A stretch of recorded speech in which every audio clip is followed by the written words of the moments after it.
Hi, I'm Professor Beck Strah. And I'm Professor Eric Bronson. And this is Prison News. It's the news.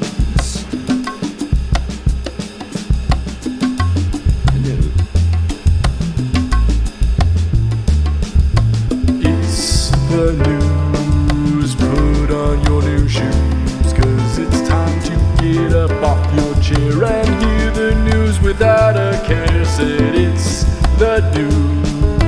Wash away your blues, 'cause it's the prison news.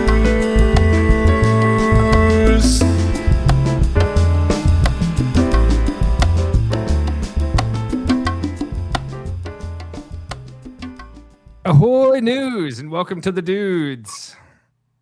Nah. Yeah. Hey. Yeah. How's it going, my dudes?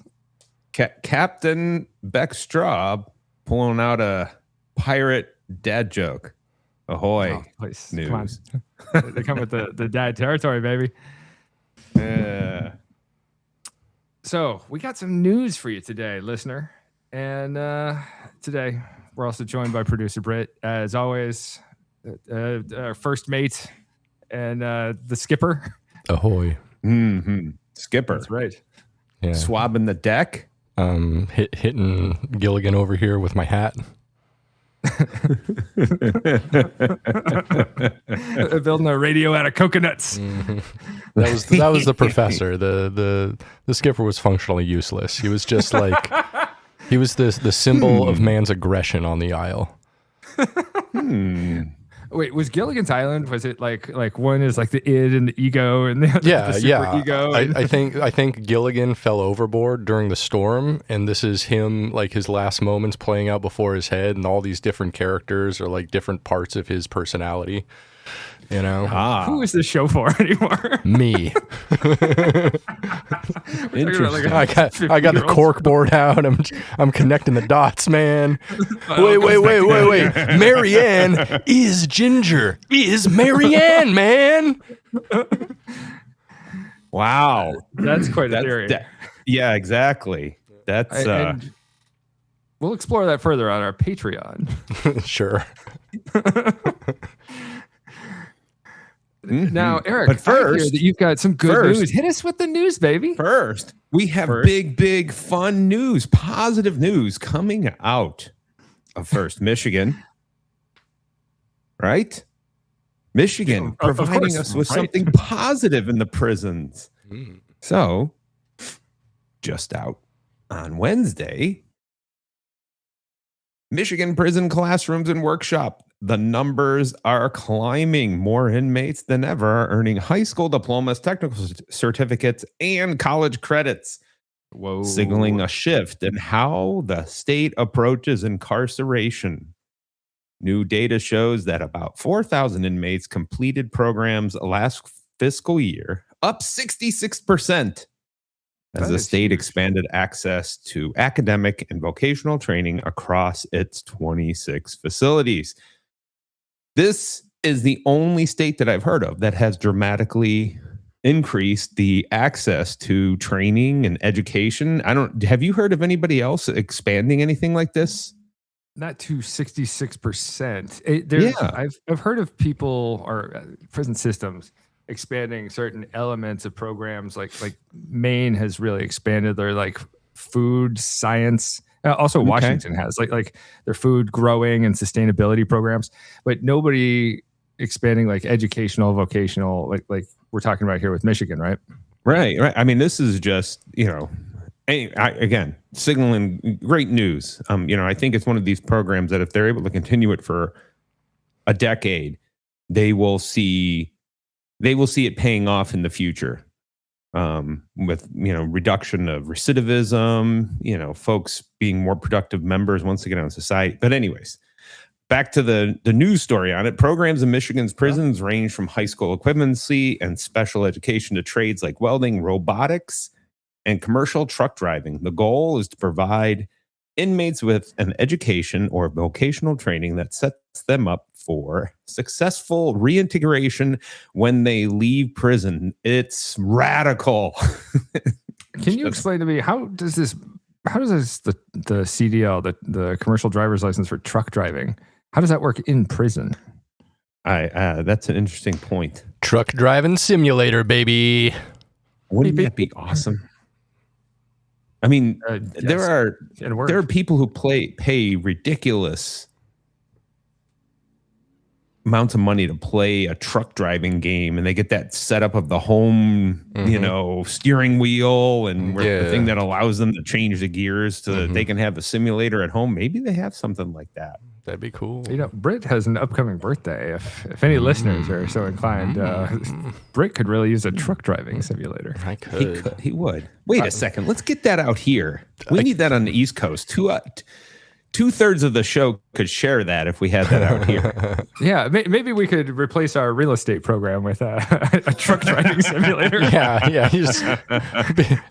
People ask about your family, and you're like, "Yeah, I got full custody of my kid with my wife, and then partial custody of a truck driving simulator with another professor." That's my family. That's right. I think we're onto something here, Bronson. Definitely. But this is incredible. 66% is unheard of. That is so high. Yep. So it's just, and to see that there are states that are actually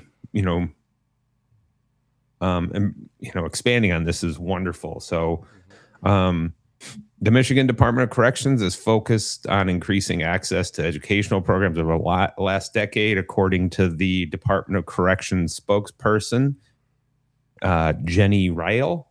And she stated that this has included developing and launching new career and technical education programs with support from the state budget, as well as expanding post-secondary programming with partner colleges and universities, thanks to the restoration of federal Pell Grants for those who are incarcerated. Those federally funded Pell Grants are typically awarded to low-income students, pay for college. Congress reinstated eligibility for incarcerated individuals in 2020, ending a nearly 30-year ban, which began back in 1994 with the crime bill. So all goes back to last year, the department began transforming the Michigan State Industries Factory at Thumb Correctional Facility into an educational center with the goal of providing post-secondary and career technical education to more than 800 inmates. The facility is expected to be open by mid-2027. Do you think Thumb Correctional Facility is on like the thumb of the mitten that is Michigan? That would be perfect, wouldn't it? I would like that a lot, actually. Or if there's like a city called Thumb there. Oh, what if inmates got jobs making like oven mitts and mittens? Mitts at Thumb Correctional Institution? Yeah, I'm all for that. Yes. Well, it often, I grew up very near Michigan and spent a lot of time there in this funny state called Ohio. Damn, he nailed that one. So right on. Just so nailed it. Damn good work out of that producer editor. You kind of telegraphed it, to be fair. Just a little bit. I had my hand hovering over the button like 5 seconds before it happened. I'm like, yeah, all right. He's sending the signals. For those of you not watching, I put up a giant banner saying Ohio incoming. But it was constantly talked about the Ohio reference. Have you heard about the identifying the states on the maps because of the baker? Have you seen that? Yeah, the baker, the chef with the chef's hat all the way down to Louisiana's the boot. Mm-hmm. Louisiana's the boot. Yeah, it's very interesting how we're coming up with different little things like that to try and say this is where the holding the pan or frying things up. But it makes me better at geography. It's not a strong subject. So that's I think some pretty damn positive news. So would you like to bring us back to reality? Eric, let me balance the scales, so to speak. Yeah, I please want do. to tell you that U.S. President Donald Trump, he is seeking $152 million to reopen the infamous Alcatraz prison. Now, we did 2 episodes on Alcatraz prison. We have talked about this in the past, and we don't think it should be reopened. That is the stance of this podcast. Keep Alcatraz as a national park. That's right. Keep it as an attraction. It's known as The Rock. It is located next to San Francisco's Golden Gate Bridge. It's its own island, a rock, if you will. And in recent years, it's been this tourist attraction. He is seeking $152 million to rebuild Alcatraz as a state-of-the-art secure prison facility. Supposedly, that kind of funding will cover the first year of costs. The plan has been met with skepticism by a number of politicians in California, with questions raised about the costs of the project and the ongoing costs of running it as an active prison. And as a tourist site, it's currently being run by the National Park Service. And I should also mention the former Speaker of the House of Representatives, Nancy Pelosi, commented on it, said the budget proposal is absurd on its face and should be rejected outright. She also said that rebuilding Alcatraz into a modern prison is a stupid notion that would be nothing more than a waste of taxpayer dollars and an insult to the intelligence of the American people. There's no love lost between me and Ms. Pelosi, but I got to say, I think she's right on this one. Yeah, this one is beyond absurd. Yeah. There's been, for all those people who like the folklore that the reason why Alcatraz closed was due to 3 people escaping from it, don't understand the reality of the funding that it is required to run something like Alcatraz, and it is a complete money pit. Yes, and also consider that all supplies have to be brought in by boat. Right. And it's not even big enough to have an airstrip. So everything has to arrive by boat. And there's not a system in place for running water or even sewage on the island. So what are we supposed to do? It's a pipe dream. It should be a pipe dream. Right. No, and that's the one that when you said it's 152 million he requested. 152 million, and the National Park Service currently makes $60 million a year. So it is a revenue generator rather than a money sucker. Right. Well, and there's no way 152 million is enough to rebuild that place. I mean, that they would need at least $2 billion to get that place back up to standards. Yeah. So for next year's budget, the request is for $1.7 billion investment into the Bureau of Prisons total. And so that is this $152 million request is part of that $1.7 billion total. We don't need to beef up our federal prison system. It's not that big, and it doesn't need to be bigger. We don't need more mass incarceration. That's not the answer. We know this. It has been covered. It's one of those things that is actually, people are against it unilaterally, both sides. It is a bipartisan issue at this point. The Republicans for reasons related to money, the Democrats for reasons related to humanity and probably also money. But it's problematic. We don't need to have a beefed up system. It just doesn't make sense. No, this is just, I don't know. Is he wanting gold statues in there with like his library down in Miami? I mean, this is ridiculous. It misses the mark on this one, big time. Yeah, I agree. Britt, what do you think about reopening Alcatraz? You've been to the Rock. Been to the Rock a couple times. Yeah, they should definitely not reopen it. It's a fool's dream. It's a fool's errand. It doesn't make any sense. It's like symbolic in a way that, I don't know, stupid people like. Yeah, precisely. Yeah. So I don't know. It's dumb. It's just dumb. It sends a tough on crime message because of his fraying and rotting boomer mind. so stuck in this, but Alcatraz is such a symbol of being tough on crime in this country, and that era has passed. Right. We don't need it for the next generation. No. Right. Don't reboot. Well, it's a completely superficial tough on crime, image that we're spitting out there. Just we know that this whole tough on crime idea just does not work well in the long run. Right. Especially with crime at like historic lows. Like, what are we doing? What are we doing? Right. What are we doing?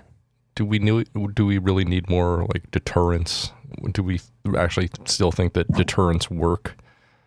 No. That's the thing. Most of us know that it doesn't. But I mean, there are still plenty of people that do. They're like, oh yeah, just scare the hell out of them, or bomb them back to the Stone Ages.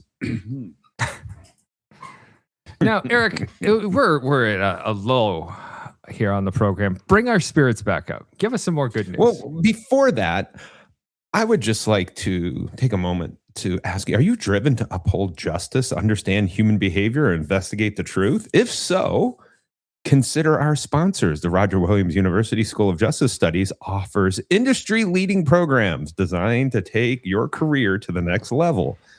Shape the future of justice at Roger Williams University School of Justice Studies. Our premier programs in criminal justice, legal studies, and forensic science combine theory with hands-on experience, preparing you for leadership roles in law enforcement, the courts, and leadership.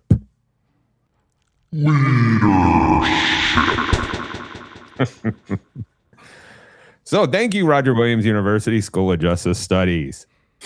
But I want to commend Eric on that masterful segue too. That was well written. That's some good copy right there. What AI program did you use? No, that was a little bit of Eric Bronson doing that. I wish I could figure out AI to know how to use it well enough to give me something like that, but whenever I put something into AI, it just, did you mean this? No, that's not what I meant. Give me something that works. But I would like to pick us up again. Please. A little bit of an uplifting story. It relates to what I'm going to be doing with some of our Roger Williams University students here in a couple weeks. When I take a group of 15 students down to Louisiana and we visit the Louisiana State Penitentiary and attend the April Wildest Show in the South at the Louisiana State Penitentiary at Angola, and we go to the prison rodeo. This is some kind of spectacle that these students get to attend. And it is considered a recreational / rehab type event for the inmates by the Louisiana Correctional Administration. So along those lines is an article that recently came out entitled From Concrete Walls to Open Skies. Meet Chile's first rugby team created inside a prison. In Valparaiso, Chile, at first, the tackles, rucks, and mauls were merely survival tactics within the harsh world of prisons. But what began with a workshop behind barbed wire has transcended the walls of Valparaiso Penitentiary Complex to become Chile's first official rugby team formed behind bars. The Associated Press provides an in-depth story about the routine that these inmates are contributing to in terms of practicing 3 days a week, on-field training 2 days a week in the gym, and matches every weekend. It mirrors the schedule of a professional league, but this is rugby union inside the institution. Sports clubs officially registered in mid-January with a mission that goes far beyond the pitch, preparing inmates for social reintegration after they serve their sentences. Quote from an inmate, "Rugby freed me. It healed my soul." Alex Javier Silva, who is 48, has been incarcerated since 99, told the Associated Press, "Here you have no heart, no mind. You're not at peace with anything. You're like an animal." It freed my soul. Yeah, this is just. I mean, we have a few states that have a lot of opportunities for inmates, whether it's education,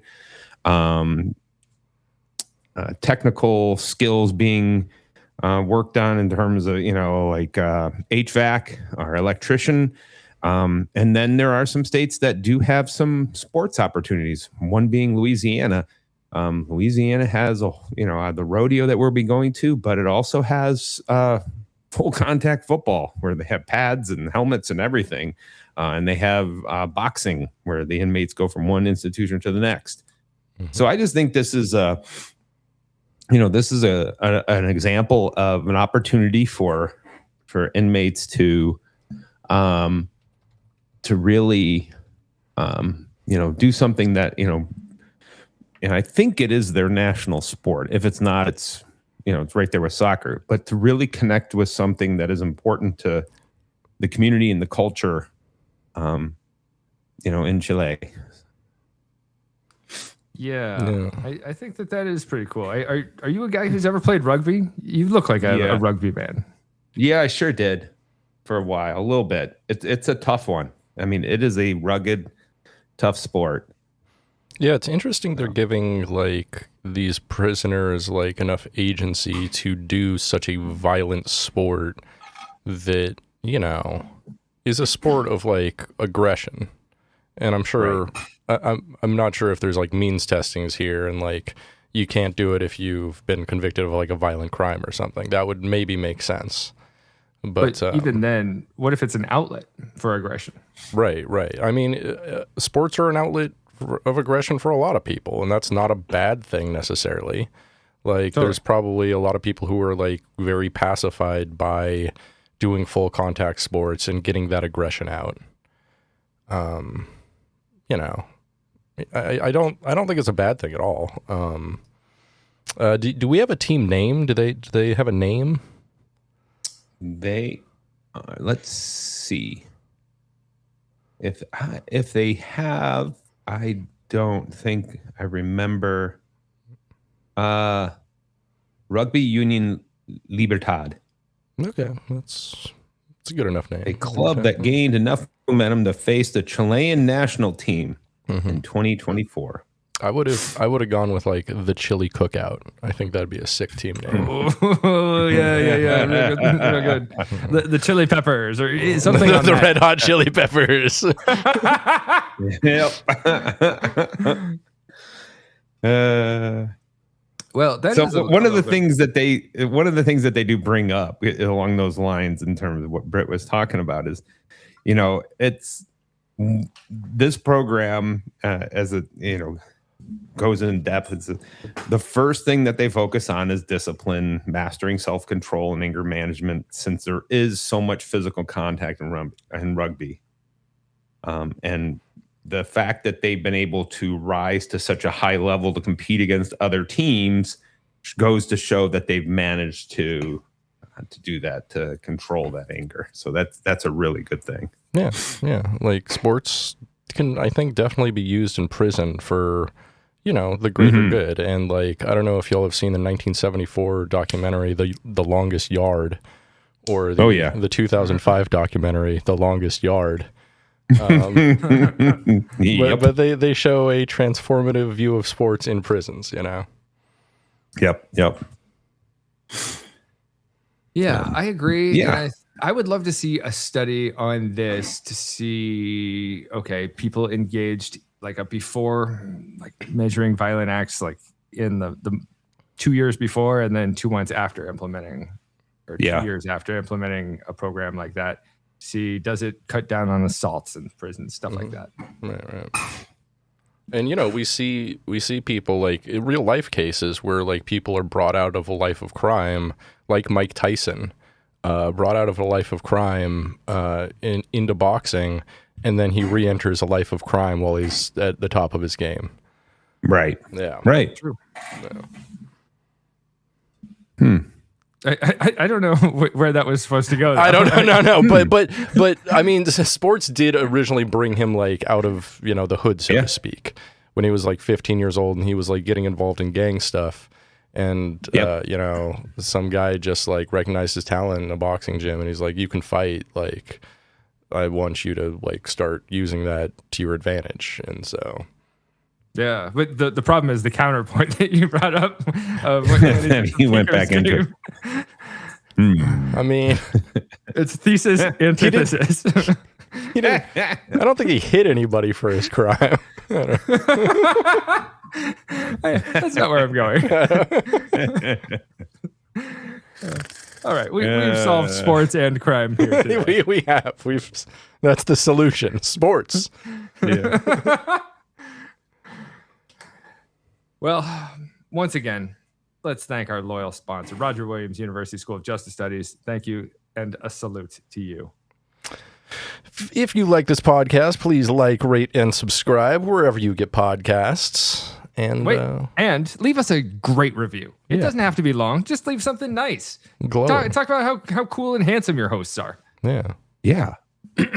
Yeah, definitely. Well, 2 out of the 3 of them are. Yeah. We don't need to point out which one's not. Yeah, it's okay. We all know it's me. But you know when people can't tell you're handsome? When the lights are out. Lights out, baby. Lights out!